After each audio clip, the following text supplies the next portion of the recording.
हर हर Mahadev. Welcome to our blog struggle to strong. I hope आप सब अच्छे होंगे।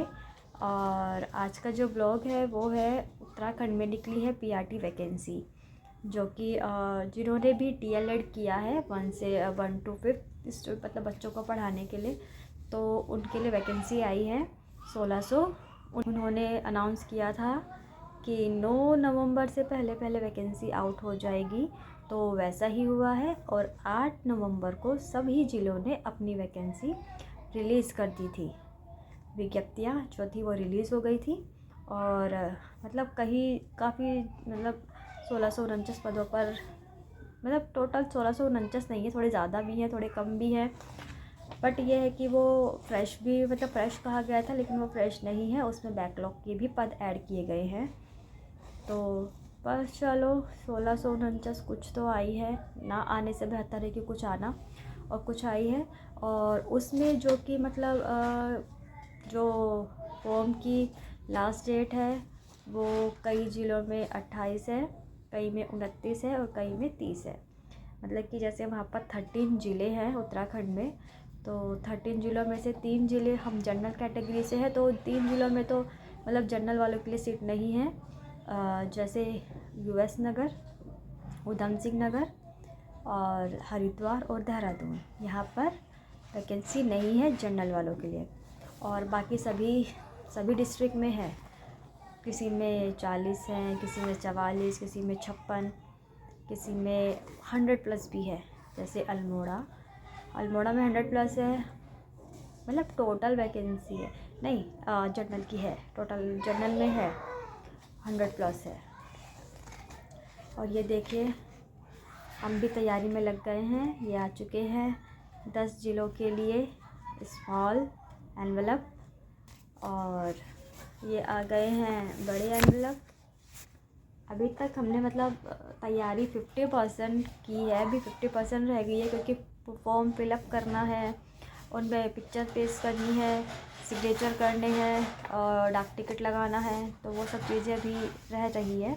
क्योंकि अभी फॉर्म का वही हो रहा है ना कि फॉर्मेट मतलब क्लियर नहीं हो पा रहा है कि कौन सा फॉर्मेट लगाना है, कौन से ज़िले ने कौन सा फॉर्मेट दिया है। कई ज़िलों ने जैसे कि मतलब कुछ ज़िलों ने अपना फॉर्मेट भी नहीं दिया है, तो ऐसा हो रहा है कि मतलब कौन फॉर्मेट लगाएगा, कैसा लगाएगा, तो उस चीज़ में है। और वैसे हमने एक आधे फॉर्मेट निकाले भी हैं, जैसे ये फॉर्मेट निकाला है, जैसे ये है फॉर्मेट एक, ये निकाला गया है, और एक फॉर्मेट ये निकाला है। ये 2 तरह के फॉर्मेट निकाले हैं हमने। तो मतलब ऐसा है ना कि कुछ ज़िलों में ये वाला फॉर्मेट लगेगा, कुछ में ये, और उसी के साथ साथ ये आ चुके हैं। और ये हमारा जैसे प्रारूप था, मतलब जो हमें एनवेलप के फ्रंट पेज में लगाना है, मतलब आप लगाना चाहते हो लगा सकते हो, लिखना चाहते हो लिख सकते हो। ये मैंने निकाला है, मैंने प्रिंट आउट कराया है, बट हो सकता है मैं हाथ से ही लिखूँ, प्रिंट आउट ना लगाऊँ। अब देखते हैं। ये उत्तरकाशी, पौड़ी, टिहरी गढ़वाल, ये वहाँ की है सब। और उसके अलावा ये सारे डॉक्यूमेंट्स हैं। और एक सबसे बड़ी बात यह है कि जो एनआईएस वाले स्टूडेंट हैं उनके लिए भी मतलब अदर डॉक्यूमेंट्स की भी आवश्यकता पड़ भी सकती है और नहीं भी, लेकिन उसके लिए ये नहीं है कि हमें मतलब आवश्यकता पड़े या ना पड़े काउंसलिंग में, बट हमें उनको रेडी करके रखना चाहिए। क्योंकि एन वक्त पे अगर वो बोल दे और हमारे स्कूल वाले उसको प्रोवाइड ना कराएं तो हम क्या करेंगे। तो इसीलिए उसको पहले ही हम लोग अपने सारे डॉक्यूमेंट्स को स्कूल से जाकर ले लेंगे। मैंने भी अभी नहीं लिया है, मैं भी एनआईएस की स्टूडेंट हूँ और मैंने भी अभी नहीं लिए हैं, लेकिन हो सकता है मैं इसी मंथ जाकर ले आऊँ। और नहीं तो क्योंकि जो गुणांक है वो मेरा थोड़ा डाउन है, तो फर्स्ट काउंसलिंग में आना, फर्स्ट सेकंड काउंसलिंग में आना पॉसिबल नहीं है। तो फर्स्ट काउंसलिंग में ही पता चल जाएगा कि भाई डॉक्यूमेंट्स क्या क्या लिए मांगे जा रहे हैं एनआईएस वालों से। और जो फॉर्म के साथ डॉक्यूमेंट्स लगाने हैं वो तो पता ही है, आधार कार्ड, 10th 12th की मार्कशीट और सनद, सीटेट, डीएलएड के मार्कशीट और सनद, सर्टिफिकेट, और ग्रेजुएशन की डिग्री भी लगानी है, ग्रेजुएशन की मार्कशीट और डिग्री, और सबसे मूल निवास प्रमाण पत्र, और जो मैरिड वूमेन है उनको अपना ये मैरिज सर्टिफिकेट भी लगाना है, वो भी बहुत ज़रूरी है मैरिज सर्टिफिकेट।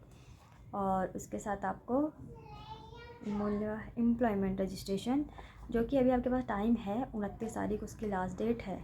तो अगर आप लोगों ने भी अप्लाई नहीं किया है तो एम्प्लॉयमेंट में आप अप्लाई कर सकते हो, वो आपके पास 2 दिन में बनकर आ जाएगा। ऑनलाइन आप अप्लाई करो और 2 दिन में बनकर आ जाएगा।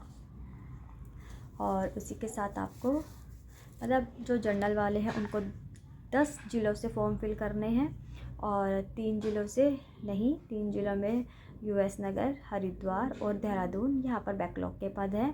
और शायद यूएस नगर में बैकलॉग भी नहीं है, वहाँ पर जो डीएड है, स्पेशल डीएड जिन्होंने किया है वो ही फॉर्म फिलअप करेंगे वहाँ पर, जो स्पेशल चाइल्ड बच्चों के लिए है, और वहाँ पर इतनी जो वैकेंसी है। बाकी और तो अब जब फॉर्म फिल करेंगे तब देखते हैं कि क्या क्या मांगा जा रहा है, क्या क्या मतलब क्या क्या गलतियाँ हैं, क्या क्या फॉर्म मतलब मांगा जा रहा है फॉर्म के साथ साथ, और क्या क्या नहीं, वो चीज़ें तभी देखी जाएगी। मूल निवास प्रमाण पत्र उसमें मेन है।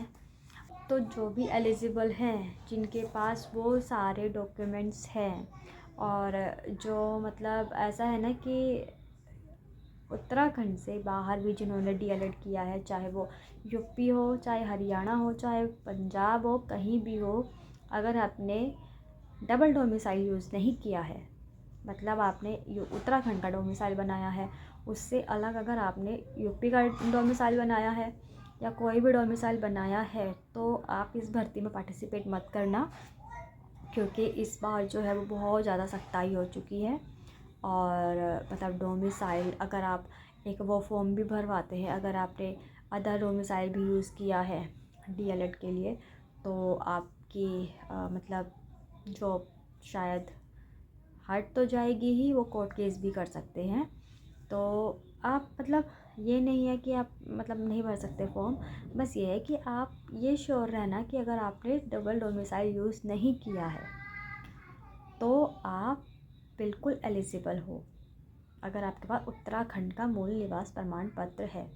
और जो स्पेशल मतलब जो लेडी है जिनकी मैरिज उत्तराखंड में हुई है, वो अपना मैरिज सर्टिफिकेट ज़रूर लगाएं, क्योंकि मैरिज सर्टिफिकेट बहुत ज़रूरी है जो उत्तराखंड में आए, मतलब जिनकी शादी उत्तराखंड में हुई है। फॉर्म फिल करूँगी तो मैं मतलब देखती हूँ उसमें क्या क्या है, जैसे कि बहुत सी ये हो रहा है कि उनके पिन कोड क्या है सब जगह के, तो वह सब चीज़ें हैं। तो मैं वो सब चीज़ें जब मैं फ़िल करूँगी तो मैं वीडियोस में आपको मैं प्रोवाइड कराऊँगी।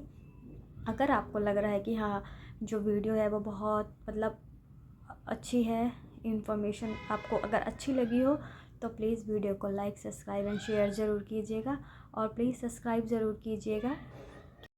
और भी जैसे मतलब आपको अगर मतलब डाउट हो रहा है कि हमें मतलब क्या विज्ञप्ति संख्या लिखनी चाहिए, क्या आदेश संख्या लिखनी चाहिए, क्या क्या वहाँ के पिन कोड हैं, और एड्रेस कैसे भरना है, तो जब मैं अपना फॉर्म फिल करूँगी तो मैं उस भी एक वीडियो बनाऊँगी।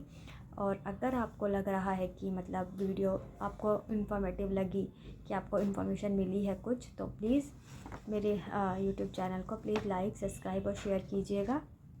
और मतलब आगे की अपडेट के लिए भी सब्सक्राइब कीजिएगा, ताकि मतलब मैं भी कोई मतलब ऐसे नहीं हूँ कि मैं यूट्यूबर हूँ या मुझे ज़्यादा नॉलेज है, लेकिन जितनी नॉलेज मुझे है, और क्योंकि हाँ मतलब ऐसा है ना कि जो हाउस वाइफ है वो थोड़ा सा इन चीज़ों से थोड़ा सा मतलब एकदम रिलेट नहीं कर पाती, क्योंकि हम लोगों के पास घर के भी इतने काम होते हैं, बच्चों को भी संभालना होता है, और फिर अपने लिए भी थोड़ा टाइम निकालना होता है कि हाँ हमारे चाहे एजुकेशन से रिलेटेड हो, चाहे किसी भी चीज़ से रिलेटेड हो, उसके लिए हमें समय निकालना होता है।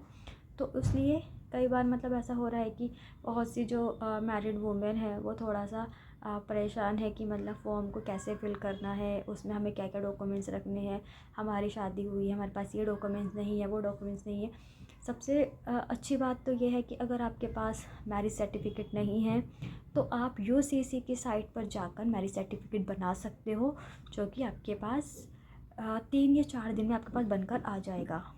और अगर आपके पास एम्प्लॉयमेंट नहीं है तो वो भी आप ऑनलाइन जाके एम्प्लॉयमेंट बना सकते हो, वो भी आपके पास 2 दिन में बनकर आ जाएगा। और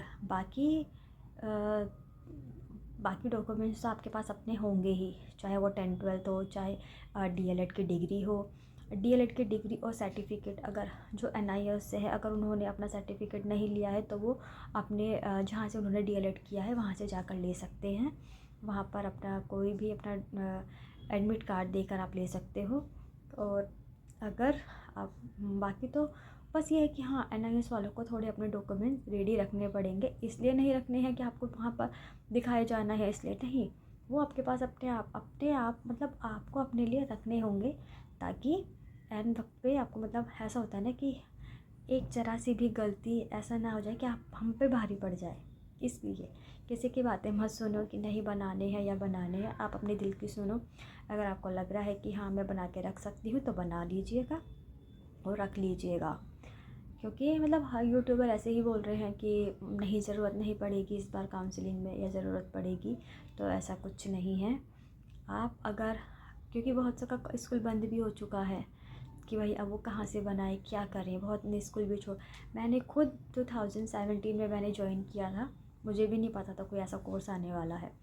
तो मैंने जुलाई में किया था, 1 जुलाई को ही मैंने ज्वाइन किया था।